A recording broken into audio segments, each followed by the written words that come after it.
इस वीडियो में हम लोग देखने वाले हैं रीजनिंग का नंबर एनालॉजी का क्वेश्चन। तो ये रहा आप लोग को पहला प्रश्न। तो पहला प्रश्न में क्या कह रहा है यहाँ पे आप लोग देखिएगा, यानी कि जिस प्रकार से एक का संबंध 36 से है तो उसी प्रकार से दो को हम लोग क्या करेंगे कि प्रश्नवाचक स्थान पे वो संख्या भरा जाएगा। इसी को आप लोग को बताना है कि यहाँ पे कौन सा संख्या आएगा। जैसे में आप लोग को दिख रहा होगा एक से यहाँ पे 36 लिखा गया, हम लोग एक को क्या करेंगे कि 36 आएगा। अगर हम लोग यहाँ पे एक में अगर खुद से यहाँ पे अगर 5 को जोड़ लें तो कितना हो जाता है, जो कि यहाँ पे 6 हो जाता है। और हम लोग यहाँ पे 6 का अगर स्क्वायर निकाल लें तो 6 का स्क्वायर कितना होता है, जो कि 36 होता है, जो कि यहाँ पे 36 दिया हुआ है। सेम प्रोसेस उसी प्रकार से हम लोग यहाँ पे आगे करेंगे, यानी कि हम लोग यहाँ पे 2 के साथ करेंगे। यानी कि हम लोग यहाँ पे 2 में क्या करेंगे, 5 को यहाँ पर भी खुद से जोड़ देंगे। तो 2 में 5 जोड़ने के बाद कितना हो जाएगा, जो कि 7 हो जाएगा। और 7 को क्या करना है, 7 का स्क्वायर निकाल देना है। तो 7 का स्क्वायर कितना होता है, जो कि 7 का स्क्वायर 49 होता है। यानी कि प्रश्नवाचक स्थान पे यहाँ पे कौन सा संख्या भरा जाएगा, 49 भरा जाएगा। तो कहीं आप लोग को 49 ऑप्शन में दिख रहा है, जो कि दिख रहा होगा बी ऑप्शन में। तो इसका राइट आंसर बी हो जाएगा। यानी कि कुछ इस प्रकार से आप लोग पहला क्वेश्चन को सॉल्व कर सकते हैं। तो चलते हैं यहाँ पे दूसरा प्रश्न की ओर। तो ये रहा आप लोग को दूसरा प्रश्न। तो दूसरा प्रश्न में क्या कर रहा है यहाँ पे आप लोग देखिएगा, यानी कि जिस प्रकार से 3 का संबंध 12 से है तो उसी प्रकार से 5 को हम लोग क्या करेंगे कि प्रश्नवाचक स्थान पे वो संख्या भरा जाएगा। तो देखिएगा यहाँ से 3 से यहाँ पे 12 लिखा कैसे गया है। अगर हम लोग यहाँ पे इस 3 का अगर हम लोग यहाँ पे स्क्वायर निकाल ले तो 3 का स्क्वायर कितना होता है, जो कि 3 का स्क्वायर यहाँ पे 9 होता है। और 9 में ए जो यहाँ पे है 3, इसी 3 को अगर हम लोग यहाँ पे 9 के साथ इसको जोड़ लें तो कितना हो जाएगा, जो कि 12 हो जाता है। जो कि 12 यहाँ पे आप लोग को दिया हुआ है। सेम प्रोसेस आगे करेंगे, यानी कि हम लोग यहाँ पे क्या करेंगे कि 5 के साथ 5 का हम लोग यहाँ पे 5 का स्क्वायर निकाल देंगे। तो 5 का स्क्वायर कितना होता है, जो कि 5 का स्क्वायर 25 होता है। और 25 में हम लोग क्या करेंगे, ये जो 5 है ना, इसी 5 को 25 के साथ हम लोग इसको जोड़ देंगे। तो इसको जोड़ने के बाद कितना हो जाएगा, जो कि आप लोग को 30 हो जाएगा। यानी कि प्रश्नवाचक स्थान पे यहाँ पे कौन सा संख्या भरा जाएगा, 30 भरा जाएगा।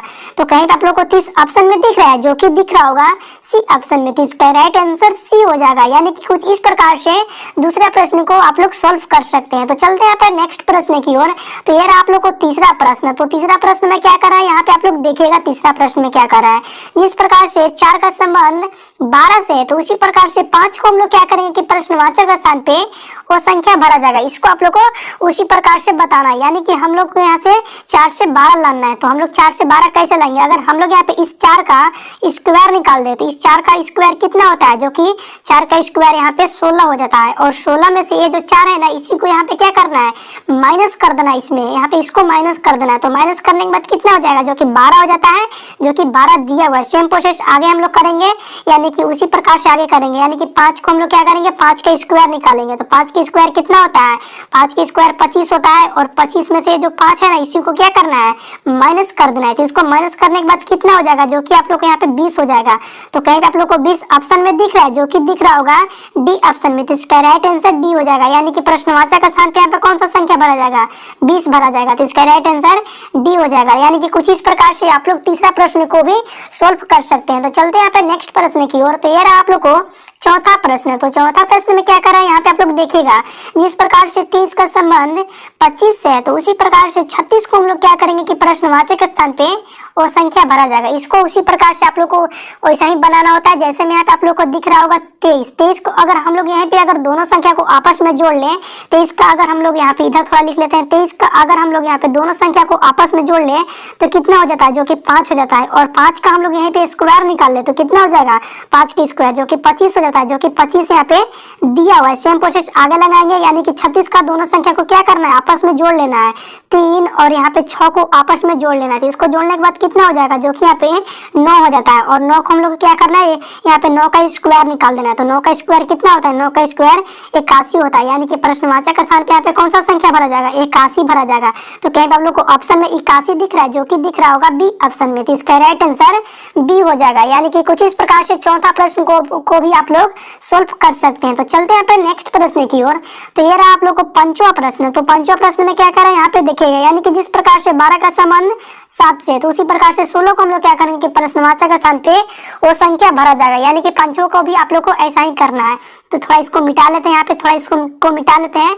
जैसे में यहाँ पे दिख रहा होगा 12, अगर 12 को अगर हम लोग यहाँ से 2 से काट ले, 12 को अगर 2 से काट ले तो कितना हो जाता है, जो कि 6 हो जाता है। और 6 में अगर खुद से 1 को जोड़ लें तो कितना हो जाता है, जो कि 7 हो जाता है, जो कि 7 यहाँ पे दिया हुआ है। सेम प्रोसेस आगे करेंगे, यानी कि 16 को भी हम लोग क्या करेंगे, 2 से काट लेंगे।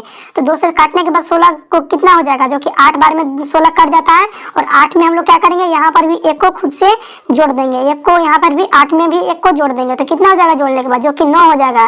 तो कहीं पे आप लोग को 9 ऑप्शन में दिख रहा है, जो कि दिख रहा होगा डी ऑप्शन में, तो इसका राइट आंसर डी हो जाएगा, यानी कि प्रश्नवाचक स्थान पे 9 भरा जाएगा। तो इसका राइट आंसर क्या हो जाएगा, डी हो जाएगा। तो कुछ इस प्रकार से पंचवा प्रश्न को भी आप लोग सोल्व कर सकते हैं। तो चलते हैं फिर नेक्स्ट प्रश्न की ओर। तो ये रहा आप लोग को छठा प्रश्न। तो छठा प्रश्न में क्या करा है, यहाँ पे देखिएगा, यानी कि जिस प्रकार से 5 का संबंध 21 से है, तो उसी प्रकार से 7 को हम लोग क्या करेंगे कि प्रश्नवाचक स्थान पे वो संख्या भरा जाएगा। तो देखिए इसमें यहाँ पे 5 से 21 लिखा कैसे गया है। जैसे में यहाँ पे आप लोग को दिख रहा होगा 5, यहाँ पे क्या दिख रहा होगा 5। अगर हम लोग यहाँ पे इसी 5 की स्क्वायर निकाल लें तो 5 का स्क्वायर कितना होता है, जो कि 5 की स्क्वायर 25 होता है। और यहाँ पे क्या करेंगे, यहाँ पे 25 में हम लोग यहाँ पे माइनस, और 5 का पिछला संख्या क्या होता है, जो कि 4 होता है। और 25 में अगर हम लोग 4 को माइनस कर दें, यानी कि जो 5 है ना, 5 का पिछला संख्या को देख लेंगे तो 4 हो जाता है। 4 को माइनस कर देंगे 25 में तो कितना हो जाएगा, माइनस करने के बाद जो कि यहाँ पे 21 हो जाता है, जो कि यहाँ पे 21 दिया हुआ है। सेम प्रोसेस आगे करेंगे, यानी कि हम लोग यहाँ पे क्या करेंगे, 7 के साथ 7 का यहाँ पे स्क्वायर निकाल देंगे। तो 7 का स्क्वायर कितना होता है, 7 यहाँ पे क्या हो जाएगा 49। और 49 में माइनस क्या करेंगे, 7 का पिछला संख्या। तो 7 का पिछला संख्या कौन होता है, जो कि 6 होता है। तो 49 में हम लोग यहाँ पे क्या करेंगे, 6 को माइनस कर देंगे। तो इसको माइनस करने के बाद कौन सा यहाँ पे संख्या आएगा, जो कि यहाँ पे 43 आएगा, यानी कि प्रश्नवाचक स्थान पे कौन सा संख्या भरा जाएगा, 43 भरा जाएगा। तो कहीं पे आप लोग को 43 ऑप्शन में दिख रहा है, जो कि दिख रहा होगा यहाँ पे सी ऑप्शन में। तो इसका राइट आंसर सी हो जाएगा, यानी कि कुछ इस प्रकार से छठा प्रश्न को भी आप लोग सोल्व कर सकते हैं। तो फ्रेंड्स आज के लिए इतना ही, फिर मिलते हैं किसी और वीडियो में, तब तक के लिए टाटा एंड बाय बाय।